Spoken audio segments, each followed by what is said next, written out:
Hi, I'm Caden, here with my brother, Cal, and you're watching Eating W's. eat the W. That's a W. Let's eat one. Let's eat one. That's a W. On today's episode of Eating W's, we have our NFL Week 5 predictions. But before we get into those predictions, just a quick update on Cal and I's head-to-head pick'em. We both had pretty decent weeks last week, but I ended up picking up 11 compared to Callan only picking up 8. So the gap widens a little bit, moving from 6 to 9, with me now having 40 total points and Callan having 31 total points. Yep. So just barely keeping ahead. I lost a little ground. You gotta let them have a field goal. Hopefully we can still keep it close enough. It's only a 2-score game. Yeah, this is where I started really going into the shitter last year, so we'll see if I can keep up and continue to do good. So now we will jump straight into our predictions. Speaking of starting in the shitter or going into the shitter, we're going to start with Thursday night football of the Colts heading to Denver to take on the Broncos. I have the Colts in this one. Callan has the Broncos, but this has all the showings of being an absolutely awful game. It sure does. The Colts have done nothing with Jonathan Taylor this year, especially compared to what he was last year. Matt Ryan has not quite worked out the way he wanted to.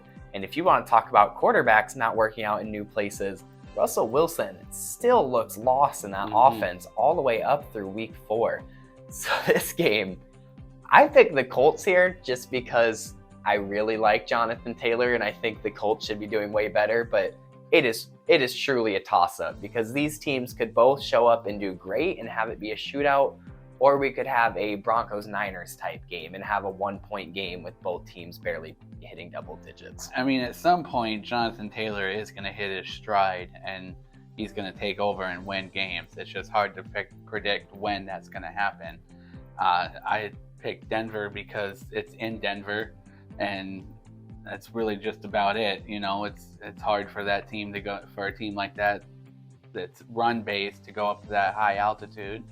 So Denver's defense, I think, will be able to shut down Jonathan Taylor this week. Yep. And then just a quick little note to keep in mind, Javonte Williams is out, so it'll be Melvin Gordon. And at the time we are recording this on Tuesday, it hasn't happened yet, but it's looking like they might sign Latavius Murray off of the Saints practice squad. So that might have happened already when you guys are watching this now, but new running backfield for the Broncos. Next up, we have the London game for the second week in a row with the New York Giants not heading to Green Bay. They're both heading to London with the Giants versus the Packers. And we got a split here with Callan taking the Packers, and I have the Giants in this one. Now, I know the Giants are a little bit of a shocker. Oh, and actually I forgot to mention, but this is my upset. I have the Giants upsetting the Packers in London. So Saquon has been on a hot streak recently, and Daniel Jones played pretty damn well against the Bears last week. I know he had some injury bugs in that game last week, but I'm thinking he'll probably be playing this week in London. And running quarterbacks are the bane of the Packers' existence, to say the least. So I can see Daniel Jones having a huge game this week, whether on the ground or maybe even through the air, because I believe Jaire Alexander will still be out for the Packers. There's still a chance that he's out. He's been questionable. Watch for a huge game from Daniel Jones, and then Saquon continuing what he has been doing. But I could see this game being a shootout when it's all said and done.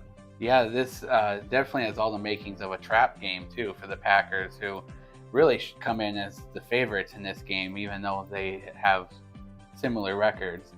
This is the first time that there's 2 winning records facing each other in the London game. That doesn't surprise me at all. This is the first time that both teams have been above 500 for the London game. That's hilarious. Every other time they've either been at 500 or below each team.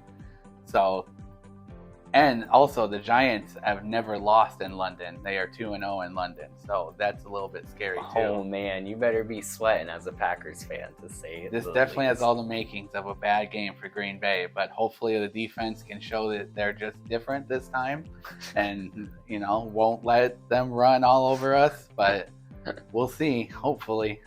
You better hope that the Giants don't sign Colin Kaepernick. Oh, God. He's really the one that gets you. Yeah, That's him and Raheem Mostert. If the Giants want to win in London, they just got to sign Colin Kaepernick.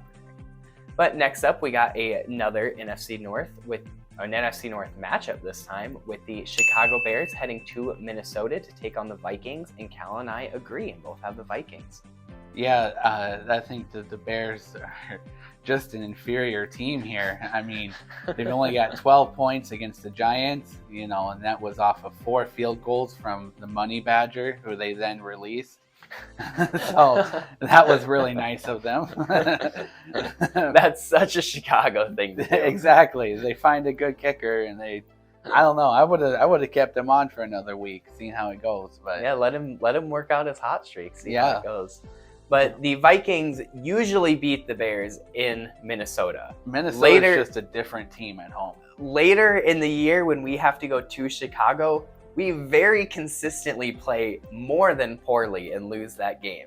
But in Minnesota earlier in the season, we usually do pretty good. So I'm not too nervous about this one. I'm pretty comfortable. But God, I feel like Justin Fields is going to have a breakout game one of these weeks. So I'm picking the Vikings here, and I'm just really hoping that Justin Fields doesn't have his breakout. But I think it's going to happen at some point this year. I don't know. Behind that offensive line, Hey, it's improved, man. It's improved. Is it? No, it hasn't. No, it hasn't. Next up, we have an AFC matchup with the Miami Dolphins heading to New York to take on the Jets. And Cal and I both have the Jets in this one, and he has it marked as his upset. Yeah, I think that the way Zach Wilson played shows that he's ready to take that next step, I believe. And, whether that's receiving, running, or throwing, he's able to do it all. Sorry about that quick break there. I thought I forgot to start recording, but luckily we did, so we don't have to restart. That's always a nice feeling. Next up, we have an AFC matchup with the Miami Dolphins heading to New York to take on the Jets. And Cal and I both have the Jets in this one, and he has it marked as his upset. Yeah, I think the Jets, with Zach Wilson, he's ready to really take that next step as a starting quarterback. And whether that's receiving, running, or throwing the ball, I think he's ready to lead that team to more victories. Zach Wilson came out and after an injury. I was a little nervous that injury bug might get him, but he looked pretty good. And the Steelers aren't a great team overall, and they're missing TJ Watt on that defense. But even without Watt, that's a pretty stellar defense. They got some names there, and they can play well as a unit.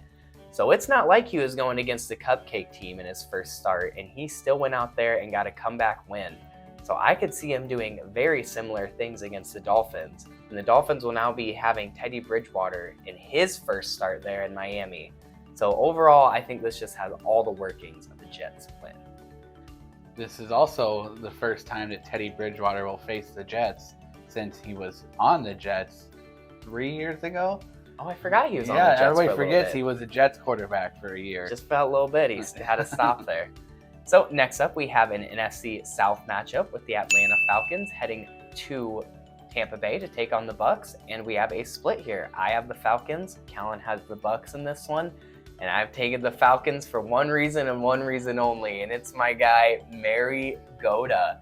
Now, he did not have a good week last week, to say the least. I want to say he only had 139 and an interception, no touchdowns passing or running, but they still picked up a win. So if you can pick up a win, even with that bad of stats from your quarterback, why not pick up a win against a team that a lot of people have way overhyped, in my opinion?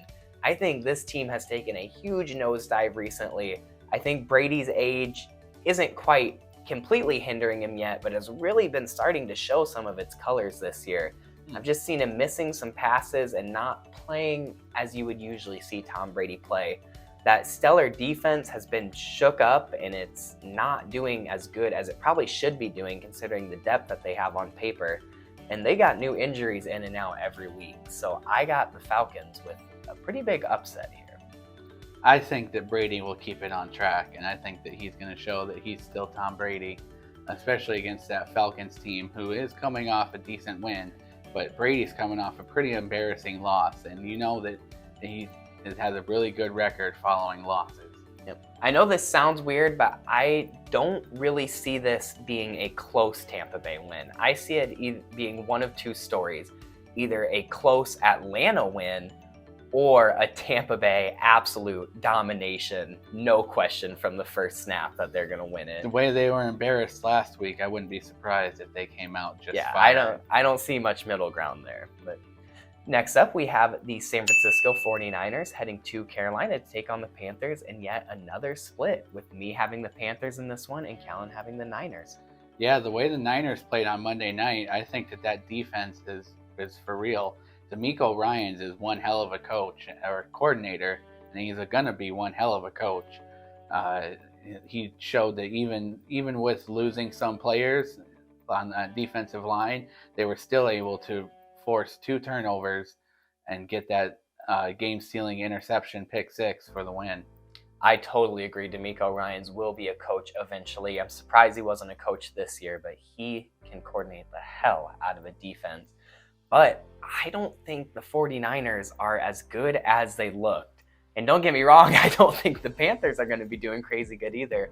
I see this being a pretty close game, but the 49ers just aren't as good as they looked against the Rams. I think they totally stepped up for a divisional game after getting beat up in the NFC Championship game last year against the aforementioned Rams that they played last week. So I see them taking a huge step down. And Matt Rule's ass is on fire on that hot seat. And same with Baker Mayfield at this point. So if this Carolina team doesn't change something here soon, I can see both of those guys getting the boot, especially Rule. So I think that they're going to use that fire to light a fire under themselves and get a win here. If this is a blowout victory for the 49ers, which it very much could be with the way that Baker is turnover prone, I could see this being the last game for both Matt Rule and Baker Mayfield in Carolina. I think they give Baker another chance, but I totally agree that it could be the last game for Matt Rule. It depends how bad he plays. If they have 5 turnovers and lose by 30 points, that could be the end for both of them. That's true. And then next up, we got the Dallas Cowboys heading to Los Angeles to take on the Rams, and yet another split with Callan taking the Cowboys in this one and me taking the Rams. And just like I don't think the 49ers are quite as good as they played on Monday night, I don't think that the Rams are quite as bad as they played on Monday night. They looked totally out of sync. The defense played okay, but they weren't facing the greatest offense. But the Rams offense just looked out of it, got totally dominated by that 49ers defense. And I think they're going to come out firing this week. They're going to be embarrassed by that, just like how Callan was talking about with Brady earlier. I think Stafford kind of has that same streak in him where he tries to never lose games twice in a row, especially embarrassingly lose games twice in a row. So I see the Rams coming out and giving Cooper Rush his first loss. Boy, I think the Cooper Rush train just keeps on rolling. But the way that they weren't able to protect Matthew Stafford on Monday night, I mean, they had 9 pressures and I think 5 or 6 sacks. So, I mean, that's a lot of pressure on Matthew Stafford, who's not the most mobile quarterback. And the way that the Dallas defense is built for that pass rush, I think Micah Parsons has a huge game against the Rams. Yep, I could see that happening as well. It should be an entertaining, close one there. And then finally, for our last 3 things here, our game of the week, Sunday Night Football and Monday Night Football. We're just going to kind of fly through those quick because we agreed on all of them. Eagles at Cardinals, we both have the Eagles. Bengals at Ravens, we both have the Ravens. And Raiders at Chiefs, we both have the Chiefs. So should be 3 entertaining games, but we just agreed on all of them, so we thought we would just fly through them. Those will probably be the 3 that we lose. I'm sure they'd all be flipped. Because Because why would it not be? That's just how the NFL is this year. That's how it goes. But thank you for watching our NFL Week 5 predictions. Subscribe if you liked the video. And until next time, don't forget To eat the W.